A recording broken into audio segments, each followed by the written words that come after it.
વડોદરાનો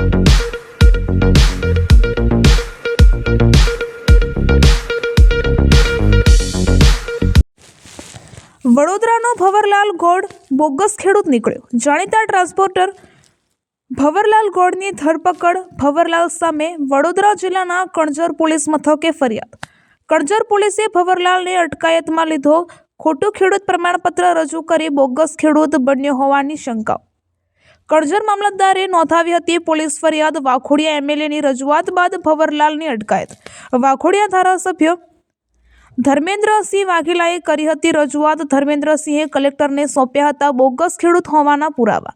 ગોળની પોલીસે અટકાયત કરતા રાજકારણ ગરમાવ્યું। અનેક સામાજિક અને ધાર્મિક સંસ્થાઓ સાથે જોડાયેલા છે ભવરલાલ ગોળ।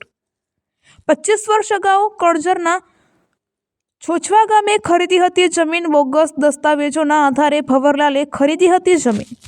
आज બપોરનો ટાઈમમાં આપણા એક કરજણ મામલતદારશ્રી તરફથી કરજણ પોલીસ સ્ટેશનમાં એક ફરિયાદ માટે એક અરજી આપવામાં આવેલ હતી કે આ લોકોની કલેક્ટર ઓફિસમાં એક તપાસ થઈ હતી અને એવા આક્ષેપો થયા હતા કે બોગસ ખેડૂત બનીને ખોટા દાખલા રજૂ કરવામાં આવેલ હતા। તો આ મામલતદારશ્રીનો રિપોર્ટ આધારે ફરિયાદ નોંધવામાં આવેલ છે અને ભવરલાલ ગોર એમાં આરોપી તરીકે છે। હાલ એ કરજણ પોલીસ સ્ટેશનની પૂછપરછ ચાલુ છે। વધુ પુરાવા મેળવીને અને જો પુરાવા સચોટ હશે તો આગળ ધરપકડ અને બીજી કાર્યવાહી કરવામાં આવશે।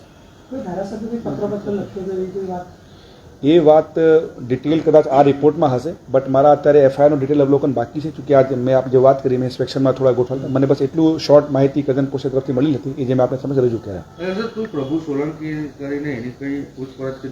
એ અગર એમાં વધુ ડિટેલ મેં આપને થોડી વાર પછી કહી શકું છું, બટ હાલના તબક્કે એટલું જરૂર છે કે ભવરલાલ ગોરની કરજણ પોલીસની પૂછપરછ ચાલુ છે અને જે સાંયોગિક પુરાવા અને દસ્તાવેજી પુરાવા મામલતદાર રિપોર્ટમાં પણ હશે અને જે એમની પૂછપરછમાં બહાર આવશે એની આધારે આગળની કાર્યવાહી કરવામાં આવશે।